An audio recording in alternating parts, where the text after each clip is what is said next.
Hello, welcome to Panorama. Today is very significant because the world marks Audiovisual Heritage Day, a global celebration of the importance of preserving our audiovisual legacy. Now, to shed light on Nigeria's role in this endeavor and what significance audiovisual heritage holds for our nation, we'll be having the Executive Director of the National Film and Videos Censorship Board, Dr. Shuaibu Hussaini. He'll be talking more very shortly. In the meantime, thank you for joining us. I'm Ruth Aguilera.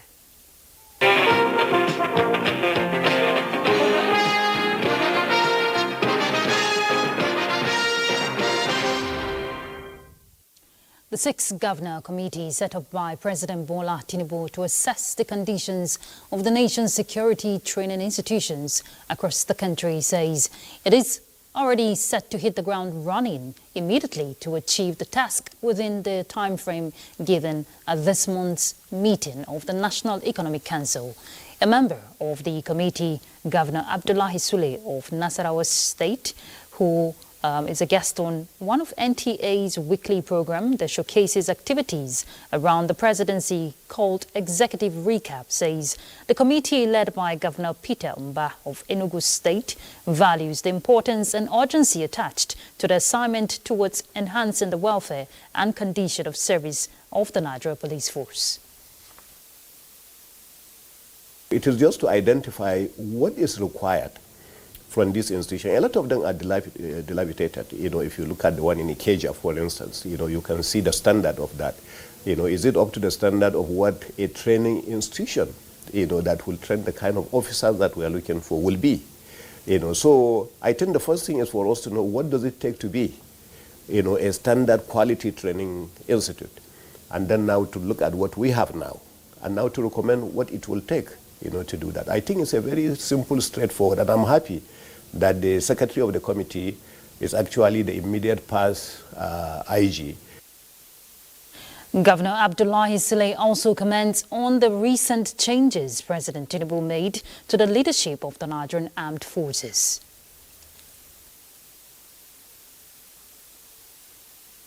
If you look at most of the other officers who have been there, the chief of air staff, the chief of naval staff, and the rest of that, they are all people also who are hands-on. So I think, I don't see anything wrong with it. And I don't see anything wrong with the other officers. General Musa has done well. He did his best. We always commended him. He has attended our meetings of the Nigerian Governors Forum twice. We interacted. He shared with us. I attended another meeting, of the Northern Institute with him, twice. And so I think all of them seem to be people who have contributed, and it's time to move on. You cannot continue to keep certain people in one position for too long. That's the way I see it. For more on that interview, stay tuned to the network service of the NTA as Executive Recap airs tonight at 10:30. The transmission company of Nigeria says its tower along the Gombe-Damaturu line has been vandalized, resulting in partial disruption of the bulk supply to Maiduguri, Borno and Damaturu, Yobe and its environs. TCN, however, shows that the bulk supply is being maintained through the Maiduguri Emergency Power Plant, which currently feeds the Yola Electricity Distribution Company. For onward distribution to consumers, the supply will be through major 33 kV feeders, including Beneshik, Damasak, Bama University Campus, Maiduguri Town, Monguno, and others. Also, Damaturu and its environs will be supplied from the Potiskum substation for the time being. TCN says its team of engineers has already been mobilized to site, working to replace the damaged tower and restore normal transmission. TCN appeals to the public to protect national assets and report any suspicious activities to the security agencies or the nearest TCN office. In other news, Minister of Solid Minerals Development, Dele Alake, charges investors to increase their investment stakes in Nigeria's solid minerals sector, following positive reforms that promises higher returns. At this year's China Mining Conference in Tianjin, Alake impressed his host with security reforms, including mining marshals and the satellite mines monitoring project, which were introduced to protect licensed miners and curtail illegal mining. He cited upgrades in technology to ease business and processing applications to improve remote transactions globally in Nigeria's mining sector. Reviewing the Chinese mining business, Alake acknowledged that investments in lithium processing alone grossed $1.3 billion since September 2023, adding that memoranda of understanding signed by President Bola Tinubu during the state visit in September 2024 had led to substantial investment commitments. Alake, who reaffirmed Nigeria's commitment to strengthening continental cooperation in mineral exploration and reporting standards, reiterated plans to strengthen regional centers of excellence in geosciences and mining skills, expand the role of Solid Minerals Development Fund and the SMDF-AFC facility in supporting early-stage exploration and de-risking investments. So, we told you today is marked globally as World Audiovisual Heritage Day, a day set aside to appreciate the vast treasure of moving images and sound recordings that documents our cultures, communities, and histories. Adopted in 1980 at the 21st General Conference, the day raises awareness for the recommendation to safeguarding and preservation of moving images, providing the need to raise general awareness, take urgent measures, and to acknowledge the importance of audiovisual documents, which are part of our priceless heritage. And to speak on that, we have the Executive Director of the National Film and Videos Censorship Board, Dr. Shuaibu Hussaini. Thank you very much for joining us, Dr. Hussaini. It's a pleasure to be in the live studios of NTA. And how does it feel coming back to your home? Well, I mean, it's always a pleasure to be at NTA. I mean, I caught my acting teeth, so to speak, on NTA as a child actor with Tales by the Moonlight, moved to presenting programs like Children's Variety, Youth Panorama on NTA, Macaulay, and all that. So it's good to be home, always good to be home. Fantastic. And since you've been part of stories talking about this audiovisual heritage, what would you say Nigeria is doing as the DG, censorship board to preserve this audiovisual heritage? I know there are challenges, but let's start with what the nation is doing to preserve them.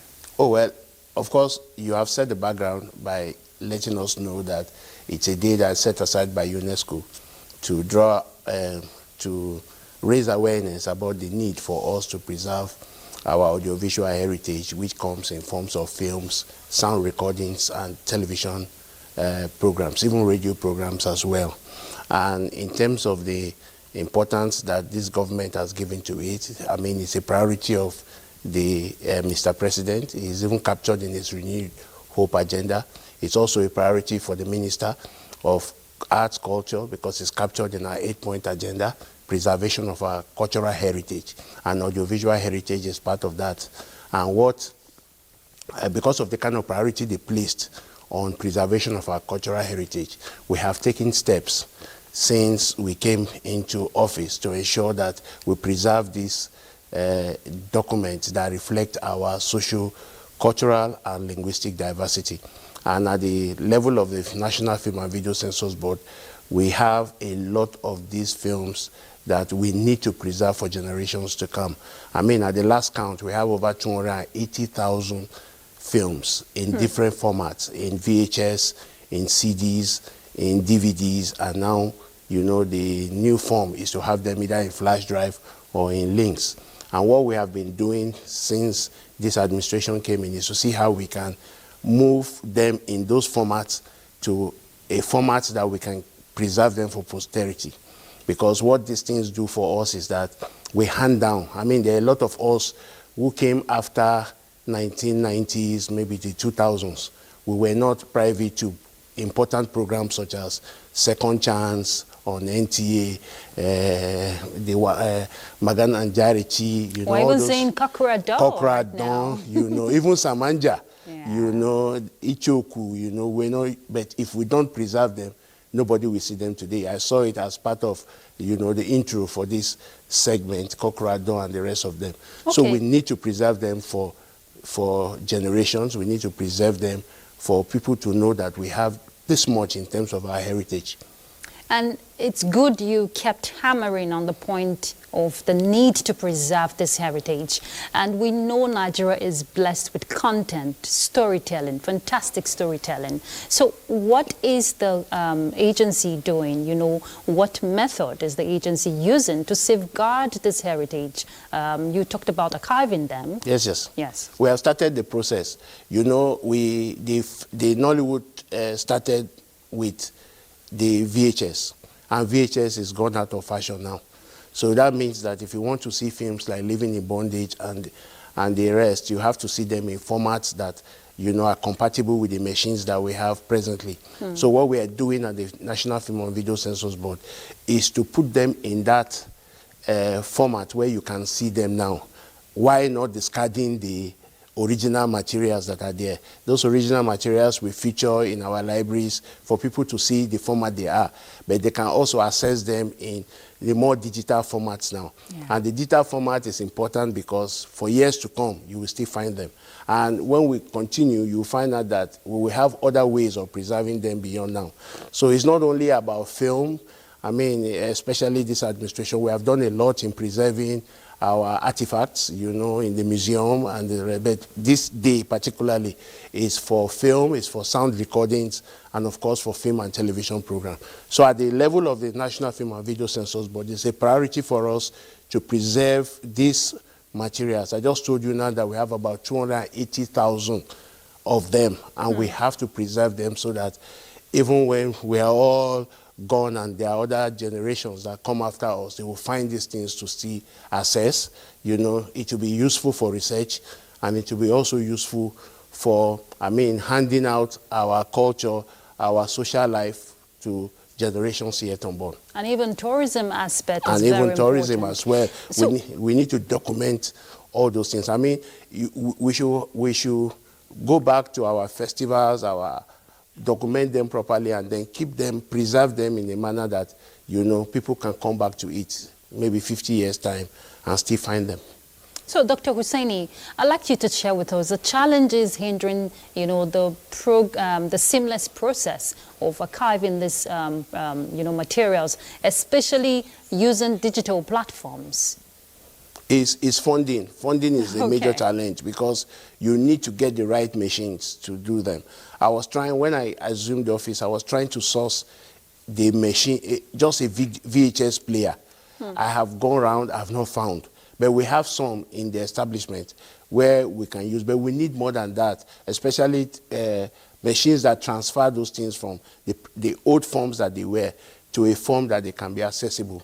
So it's funding. We need space too, you know, because as they produce, you need space to accommodate them. I mean, you can imagine that we have just very few space to keep about 280,000.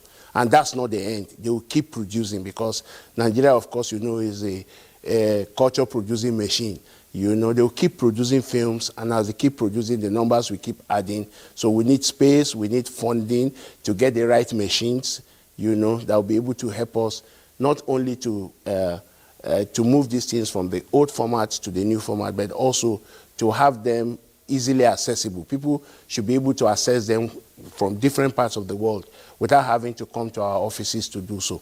And talking about different parts of the world, very briefly, Dr. Hussaini, is the agency also looking at leveraging investment opportunities, you know, working with partner countries, you know, who are into stuffs like this? I know Cairo has an innovative format, you know, to store some of these archival materials. Yes, we have some of our films that are not in our collections that we have found in other parts of the world. And what this day does is for us is to identify where these collections are and see how we can retrieve them back to us, you know. So we have some kind of agreement, you know, across the board. We have had people who have asked us about films that have been done here maybe in the 60s, in the 70s, and so on. If we have them, we share. and if they have ours, we also collect. But what is important is that we must have the culture of preserving our film heritage, our sound recording heritage, as well as our television heritage. So if you have, like what we are experiencing now, we're in a digital age where people produce this content and just upload it online, and there is nowhere where we can keep it for you. So that's why we have been harping on the fact that if you produce any film or video work in this country, the law mandates us to keep a register of that work. And why the law mandates us is because we need to have that in our archive so that it can be retrievable for research and even for you, because there is a limit to which you can preserve those works. Yeah. So we have the capacity to preserve those works so that maybe in 10 years' time, if you need them, you can always come back to us. I mean, look at Cochrane Dawn and these other programs. If you come back to NTA 20 years' time, you always have access to them.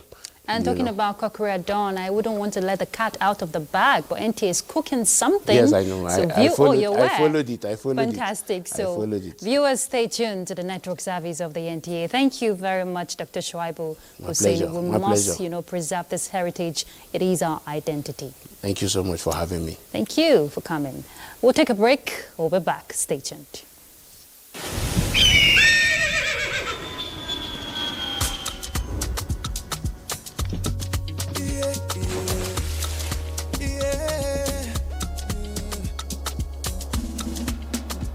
From the Atlantic across the savannah to the Sahara, we rise, a land of the free, we know they tire. We dream great, our spirit is undying. Resilient, rooted like palm tree, we sway in colors, we turn dark into light, we make solutions, we ignite passion, yeah. Ethnicity is unique, we have more than just a nation. We are Nigeria, strengthening unity, we know they carry life. We are Nigeria, together live the dream of a land with great destiny. We are Nigeria. I am the real Nigerian. Brought to you by the National Orientation Agency, NOA.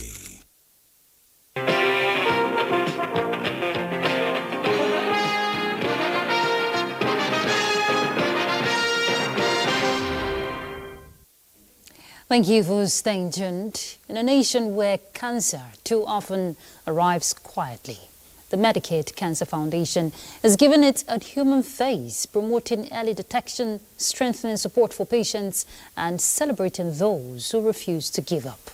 Juliana Nicholas captured this moment and is here presented.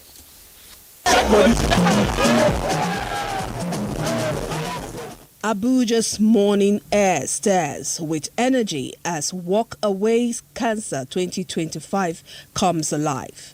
Survivors, friends and families march side by side, a colorful wave of courage and compassion. From Mona Lisa Park, their steps create a rhythm of strength and unity, a reminder that no one fights alone and every walk begins with hope.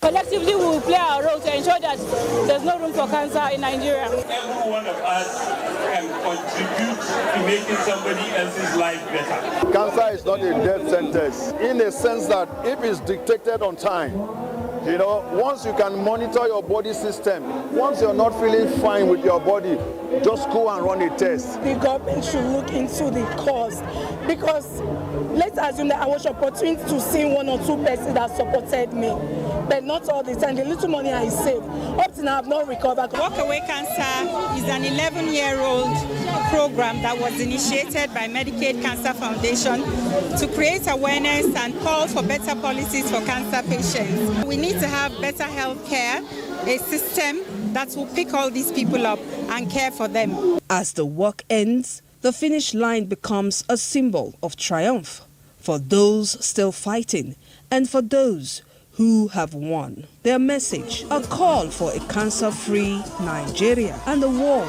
where hope never walks alone. The fight against drug abuse takes a new turn in Kano, we hear, as the Reformatory Center trains 44 local government chairmen on strategies to curb the growing menace and other social challenges. The one-day training aims to strengthen community participation in addressing social vices across the state. Fatima Sanusi Karai reports. Drug abuse remains one of the major social vices affecting parts of the country, largely due to the involvement of youths in this dangerous act.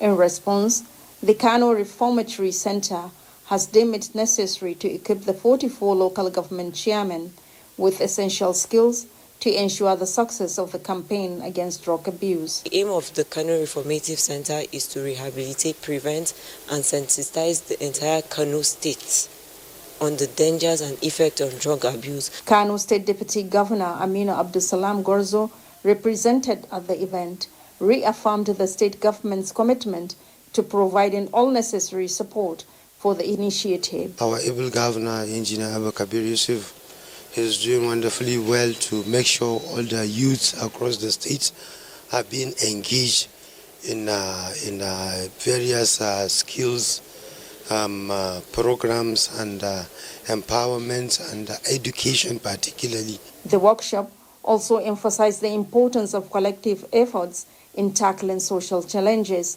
especially at the grassroots level. Chairman, Niger State Traditional Council and the Esunupe Yahaya Abubakar has sympathized with the victims of Tuesday's petrol tanker explosion at Essa and Badegi in Kacha local government area of Niger State. The Esunupe, who was in company of the Permanent Secretary, Primary Health Care Development Agency, visited the National Hospital where some of the victims are receiving medical attention. He pledged to deploy sensitization mechanisms across the length and breadth of the state to educate the populace about the dangers of scooping petrol and other substitute items each time there is an accident. They'll benefit those who are living and have this suffering victims. We grant them quick recovery. Well, it's quite pathetic and quite unfortunate, but the state government has responded very, very, very rapidly to the situation. So that's why I've been here since yesterday to receive the victims and to make sure that they are all admitted and made comfortable. The delegation later condoled with families of the deceased and the incident victims in the communities. In other news, Nigeria has accepted to host the maiden meeting of the African bloc of the national committees of the International Press Institute. The Minister of Information and National Orientation, Mohammed Idris, gave the indication during a meeting in Vienna, Austria, with the chairman of the IPI Executive Board, the IPI Executive Director, Scott Griffin, and IPI Executive Board member representing Nigeria and Africa, Rahim Adedoyin. A statement by the Minister's Special Assistant to Media says IPI Board approved the creation of regional blocks of national committees as means of dealing with specific regional interests within the global IPI community. Although no date has been fixed for the meeting, IPI Secretariat in Vienna is to work out all the details. And that concludes Panorama. Thank you for being part of it. I'm Ruth Aguele. Bye.